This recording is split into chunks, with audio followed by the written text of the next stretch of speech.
ठीक है, अब देखो इसमें आज हम लोग 8 क्वेश्चन करेंगे, इससे पहले 7 क्वेश्चन हो गए हैं।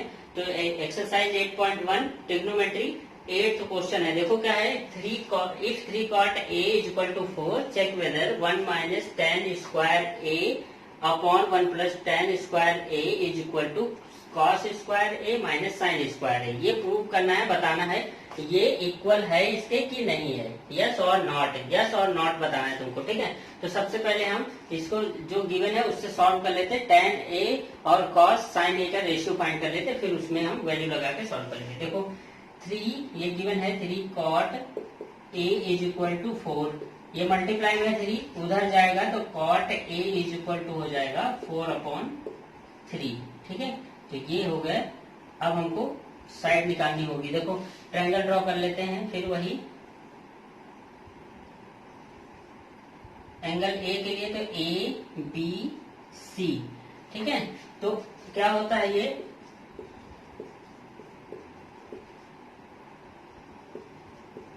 देखो cot a is equal to 4/3, तो sine cos tan cos x से cot इज इक्वल टू क्या हो जाएगा, base upon perpendicular, base upon perpendicular. तो बेस क्या है ये, तो बेस है हमारा यहाँ पर क्या है ए बी, तो इसमें बेस क्या हो जाएगा A B upon base upon perpendicular, perpendicular क्या है बी सी। ठीक है, यानी ए बी की वैल्यू 4 और बी सी की वैल्यू 3।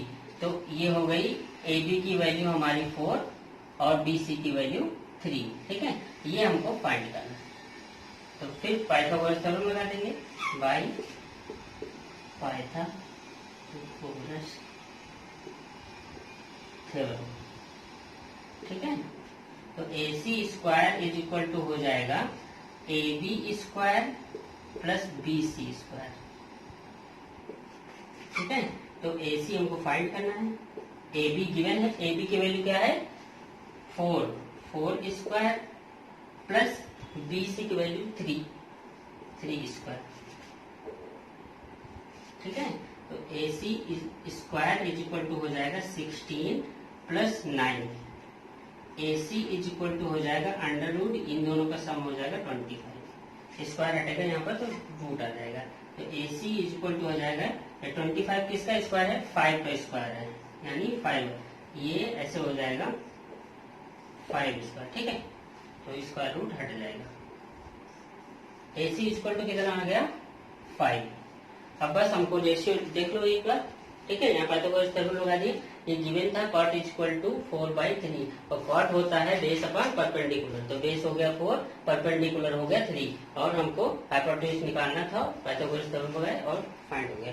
ठीक है, अब हमको क्या चाहिए, अब रेशियो चाहिए।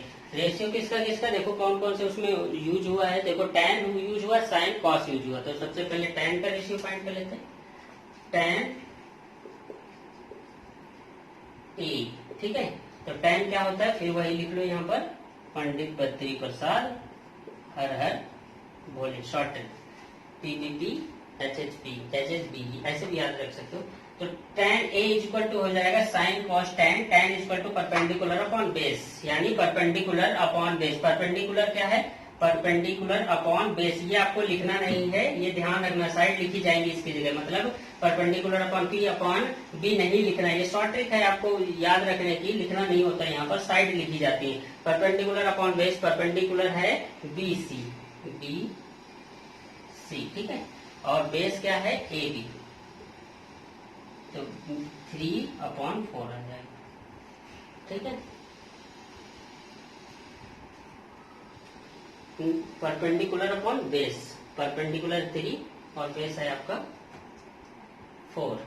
ठीक है, अब आ जाओ साइन कॉस में, cos A is equal to हो जाएगा, देखो साइन कॉस क्या होगा, कॉस हो जाएगा बेस अपॉन हाइपोटेन्यूज। बेस क्या है हमारा, बेस है हमारा ए बी, यानी ए बी अपॉन हाइपोटेन्यूज ए सी। तो ए बी की वैल्यू गिवन है 4, ए सी की वैल्यू हमने फाइंड किया 5। तो कॉस हो गया साइन ए फाइंड करना। साइन इज इक्वल टू क्या होता है, परपेंडिकुलर अपॉन हाइपोटेन्यूज। तो परपेंडिकुलर क्या है बी सी और हाइपोटेन्यूज है ए सी। ठीक है, अब वैल्यू लगा दो, बी सी की वैल्यू 3 और ए सी की वैल्यू 5। ठीक, तो यहाँ पर tan, cos, sin इन तीनों के रेशियो हमने फाइंड कर लिया। अब क्वेश्चन जो गिवन है उसमें हम लोग क्या करेंगे, इनको रिप्लेस कर देंगे। tan को 3/4 से रिप्लेस, cos a को 4/5, sin a को 3/5 से, बस सॉल्व हो जाएगा। ठीक है, तो देखो कैसे करते हैं। इक्वल प्रूव करना है, इक्वल है कि नहीं ये बताना है। अगर इक्वल आएगा तो यस, अदरवाइज नॉट। ठीक है, तो 1 माइनस डायरेक्ट वैल्यू में लगा रहा हूँ इस वाले में। देखो 1 माइनस tan स्क्वायर है, tan का मतलब हुआ है, tan हमारा है 3/4, तो 3/4 और इसको स्क्वायर कर देंगे। ठीक है, नीचे आ जाओ, अपॉन 1 प्लस, अब tan a की वैल्यू है 3/4 और इसका स्क्वायर कर देंगे। अब इसमें लगाओ, cos स्क्वायर है, cos की वैल्यू कितनी है, cos की है 4/5, cos की है 4/5, तो cos की वैल्यू 4/5 और इसको स्क्वायर कर देंगे। ठीक है, cos की वैल्यू 4/5 थी, स्क्वायर था cos है, तो cos की वैल्यू स्क्वायर कर दिया। sin की है 3/5, sin यहाँ माइनस में है, माइनस sin क्या है 3/5 और इसको स्क्वायर कर दिया। स्क्वायर गिवन, स्क्वायर था, स्क्वायर कर दिया। ठीक है, अब देखो सॉल्व करते हैं इसको। तो 1 माइनस इसको स्क्वायर, मतलब ये क्या है, रेशनल नंबर है, 3 पर भी स्क्वायर जाएगा, 4 पर भी, इसका भी स्क्वायर, इसका भी स्क्वायर, तो 3 का स्क्वायर हो गया 9 और 4 का हो गया 16। ठीक है, नीचे 1 प्लस इसका हो जाएगा 9 और 16। ठीक है, इसका स्क्वायर करेंगे तो 4 के स्क्वायर 16, 5 का स्क्वायर 25, माइनस इसका करेंगे तो 9/25। ठीक है, 3 स्क्वायर 9, 5 स्क्वायर 25। अब देखो इसके नीचे हम लोग 1 लिख के एलसीएम लेंगे, तो एलसीएम क्या आएगा, ऊपर वाले में 16 एलसीएम आएगा। देखो 16 यहाँ पर है, यहाँ 1 है, तो 16 एलसीएम तो हो जाएगा 16 माइनस 9। ये यहाँ पर जो नंबर होता है, जो एलसीएम आता है, उसको डिवाइड करते हैं, डिवाइड करने पर जो वैल्यू आएगी, आंसर आएगा, उसको ऊपर वाले से मल्टीप्लाई करते हैं। तो 1 से हम 16 को डिवाइड करेंगे तो आएगा 16, और फिर 16 ऊपर 1 से मल्टीप्लाई करेंगे तो 16 आ जाएगा। यहाँ पर 16 से 16 को डिवाइड करेंगे 1 आएगा, 9 में मल्टीप्लाई करेंगे तो 9 आएगा। ठीक है, तो ये तो आता होगा पहले से आप लोगों को। तो ये देखो यहाँ पर क्या हो जाएगा, यहाँ पर भी 16 हमारा एलसीएम, तो 16 प्लस 9। ठीक है, सेम है डिनोमिनेटर, तो कैंसिल हो गए। अब यहाँ पर देखो इन दोनों में एलसीएम क्या हो जाएगा, एलसीएम हो जाएगा 25 और यहाँ पर हो जाएगा 16 माइनस 9। ठीक है, तो इधर लिख देता हूँ, इसको हटा दे रहा हूँ। देखो अब यहाँ पर बचा 16 माइनस 9 अपॉन यहाँ पर 16 प्लस 9। ठीक है, इज इक्वल टू यहाँ पर क्या बचा, 16 माइनस 9 अपॉन 25। ठीक, तो अब देखो ऊपर माइनस करो तो ऊपर क्या बचेगा, माइनस कर, देखो सेम है दोनों। देखो ये यहाँ पर इसको माइनस कर दी, देखो 16 माइनस कर लीजिए, ऊपर से 16 से माइनस होगा 7 बचेगा और नीचे आ जाएगा 25। और यहाँ पर देखो 16 से 9 माइनस करेंगे तो हो जाएगा 7 और यहाँ पर आ जाएगा 25। ठीक है, तो क्या हो गए, दोनों इक्वल हो गए, यानी ये क्या होगा, यस होगा, ये यस इक्वल है ये। अगर यहाँ पर दोनों की वैल्यू अलग अलग होती, इसकी अलग इसकी अलग, तो ये नॉट वैल्यू नॉट इक्वल हो जाते और यहाँ पर नॉट लिख देते फिर। ठीक है, अभी दोनों इक्वल आए हैं तो यस हो गए, यही आंसर, यही आपको शो करना था। ठीक है, नेक्स्ट क्वेश्चन देखते हैं इसमें हम लोग। तो देखो नेक्स्ट क्वेश्चन 9 नंबर है। ठीक है, क्वेश्चन दिया है, in triangle ABC right angle at B if tan a equal to 1/√3 find the value of sin a cos c plus cos a sin c, and second is cos a cos c minus sin a sin c। ठीक है, तो सबसे पहले क्या given है, हमको ratio निकाल लेना है। tan a is equal to given है 1/√3। ठीक है, तो tan a हमको पता है क्या होता है, tan क्या होता है, ठीक है, तो sin cos tan cos x से cot, tan होता है परपेंडिकुलर अपॉन बेस। तो ये ट्रायंगल हमने बना लिया और बोला किस पे था, राइट एंगल एट बी, तो बी इसको मानना पड़ेगा आपको, ये बी हो गया। ठीक है, तो ये अगर इसको ए मान लेते तो ए बी सी, किस कहीं भी आप ए मान सकते हो, यहाँ ए बी सी ये भी हो सकता है। ठीक है, तो गिवन है हमको tan a equal to 1/√3, tan a यहाँ इस वाले एंगल के लिए गिवन है। ठीक है, tan a इस वाले एंगल के लिए गिवन है। ठीक है, अगर इसको ए मान लेंगे तो ये वाला एंगल ए हो जाएगा और फिर ये वाला सी हो जाएगा, तो इस एंगल के लिए ये हो जाएगा। तो आप कैसे भी कर सकते हो, मैं इधर वाले से कर रहा हूँ, ए इसको माना मैंने और इसको सी माना, ठीक है। तो tan a is equal to √3/1/√3। तो tan a is equal to tan, देखो tan ये है, a क्यों एंगल लिया है तो इसके लिए ये हो जाएगा हमारा क्या, परपेंडिकुलर। और इस 90 के जस्ट अपोजिट क्या होता है, हाइपोटेन्यूज होता है। तो देखो क्या होता है, perpendicular upon base, tan is equal to होता है परपेंडिकुलर अपॉन बेस। तो परपेंडिकुलर हो गया 1, यानी परपेंडिकुलर ये हो गया 1 और बेस ये हो जाएगा, बेस हो गया √3, ठीक है। तो ये ध्यान रखना, एंगल आप यहाँ पे लेंगे तो चेंज हो जाएगा, यहाँ पे ले रहे हैं तो चेंज हो गया। बस ये ध्यान रखना है, जिस एंगल पे लेंगे उसके जस्ट अपोजिट साइड क्या होगी, आपकी परपेंडिकुलर होगी। और 90 के जस्ट अपोजिट साइड हाइपोटेन्यूज होती, वो चेंज नहीं होती, ठीक है। तो अब बस अब हमको ये निकालना है, AC फाइंड करना है। तो फिर पाइथागोरस थ्योरम लगा देंगे, बाई पाइथागोरस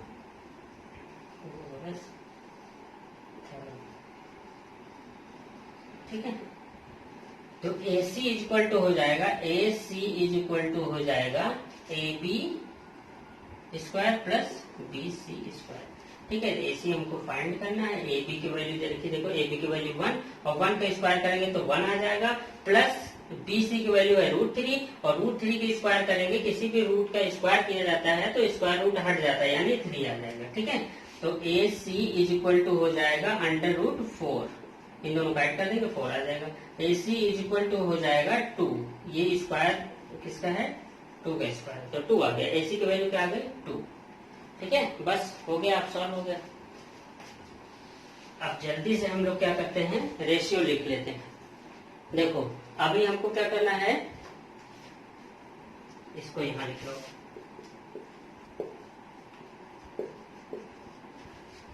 फर्स्ट क्वेश्चन है हमारा, first question sign A cos C plus cos A sin C। अब डायरेक्ट वैल्यू में लगाऊंगा, देखो साइन A क्या होता है, साइन A होता है परपेंडिकुलर अपॉन हाइपोटेन्यूज। तो इस एंगल के लिए हो रहा है A के लिए, तो परपेंडिकुलर अपॉन हाइपोटेन्यूज, परपेंडिकुलर हो गया 1, तो 1 हो गया अपॉन हाइपोटेन्यूज, हाइपोटेन्यूज हो गया 2, ठीक है। ये जब दो साथ में ऐसे लिखा होता है तो मतलब दोनों आपस में मल्टीप्लाई है, तो यहाँ मल्टीप्लाई साइन आएगा। cos C, अब देखो इस वाले एंगल के लिए बोल रहा है, इस वाले एंगल के लिए बोलेगा तो फिर क्या हो जाएगा, इसके जस्ट वाली साइड क्या अपोजिट, जस्ट अपोजिट साइड क्या हो जाएगी, परपेंडिकुलर हो जाएगी। तो cos C is equal to क्या हो जाएगा, cos होता है बेस अपॉन हाइपोटेन्यूज, तो ये परपेंडिकुलर हो गया तो ये हो जाएगा बेस, ठीक है, ये बेस हो जाएगा। तो बेस अपॉन हाइपोटेन्यूज, तो बेस हो जाएगा हमारा 1, हाइपोटेन्यूज हो जाएगा √3, ठीक है। हाइपोटेन्यूज 2 है, सॉरी हाइपोटेन्यूज 2, ठीक है। तो बेस अपॉन हाइपोटेन्यूज, बेस हो गया ये, हाइपोटेन्यूज हमारा है 2, ठीक है। प्लस अब देखो cos A के लिए आएंगे, cos ये होता है बेस अपॉन हाइपोटेन्यूज इस वाले एंगल के लिए, तो बेस अपॉन हाइपोटेन्यूज, देखो इस वाले एंगल साइन A के लिए तो ये हो जाएगा आपका परपेंडिकुलर। तो cos में बेस अपॉन हाइपोटेन्यूज, बेस क्या हो गया √3 और हाइपोटेन्यूज क्या हो गया 2, ठीक है, हाइपोटेन्यूज 2। अब इसके लिए साइन C फिर इस वाले एंगल पे आएंगे, बस ये आपको ध्यान रखना, एंगल चेंज कर रहा है तो इसमें वैल्यू बस ऐसे चेंज होगी। ये साइन C हो गया तो ये हो गया परपेंडिकुलर, ये बेस, ठीक है। तो ये क्या होता है साइन C, साइन क्या होता है परपेंडिकुलर अपॉन हाइपोटेन्यूज, परपेंडिकुलर हो गया √3 अपॉन हाइपोटेन्यूज, हाइपोटेन्यूज क्या है 2। बस अब हो गया सॉल्व, आपस में मल्टीप्लाई, ये इसमें मल्टीप्लाई हो जाएगा, ये इसमें, एरो बनानी नहीं है, मैं ऐसे बता रहा हूँ तुमको समझाने के लिए, ठीक है। तो 1 × 1 हो जाएगा 1 और नीचे हो जाएगा 4, प्लस ये इसमें मल्टीप्लाई, ये इसमें, तो √1, देखो मैंने बोला अगर किसी के ऊपर स्क्वायर रूट लगा हुआ, इसका मतलब उसकी पावर क्या है, हाफ है, ठीक है। और सेम पावर होती है जब बेस क्या हो जाते हैं, उनके बेस ऐड हो जाते हैं, सेम बेस सेम हो, पावर अगर आप कोई भी हो, जैसे A² × A³ लिखा हुआ है, तो बेस A है, बेस सेम है तो पावर ऐड हो जाएंगी, यानी A हो जाएगा 2 + 3। तो अब जल्दी से इसको देख लो, अगर √3 × √3 करेंगे तो कैसे होगा, √3 देखो, √3 का मतलब हुआ 3 पावर इसकी क्या हाफ इंटू 3 पावर हाफ, ठीक है। अब क्या हुआ, बेस 3 है, सेम है बेस, तो 3 हो जाएगा, इनकी पावर ऐड हो जाएंगे 1 + 1/2 + 1/2, ठीक है। तो ये हाफ एंड हाफ क्या होता है 1 होता है, तो 3 पावर क्या हो जाएगी 1, और मतलब 3। तो ये ऐसे आता है रूट स्क्वायर रूट इसका, अगर सेम स्क्वायर रूट से स्क्वायर रूट मल्टीप्लाई किया जाता है तो स्क्वायर रूट रिमूव हो जाता है, वो ऐसे प्रोसेस होता है। ये ना करना पड़े इसलिए डायरेक्ट याद करना होता है, क्योंकि ये देखो 3 इंटू 3, इसको स्क्वायर लिख सकते हैं ना, 3 स्क्वायर, यानी 2 इंटू 2 लिखा हुआ है, इसका मतलब 2 स्क्वायर लिखा है, √3 इंटू √3 लिखा हुआ है, तो इसका मतलब √3 स्क्वायर लगा हुआ है। तो ऐसे भी आप समझ सकते हो, ठीक है। तो देखो बस ये हो गया 3/4। अब दोनों एलसीएम क्या हो जाएगा 4, और ऊपर 1 + 3, अब दोनों ऐड करेंगे तो हो जाएगा 4/4, दोनों सेम है तो 1 आंसर आ जाएगा, ठीक है। अब नेक्स्ट वाला क्वेश्चन आपको खुद से करना है, सेम ऐसे ही होगा, सब कुछ मैंने सॉल्व कर दिया, बस आपको रेशियो निकाल के इसमें एक वैल्यू लगानी है बस।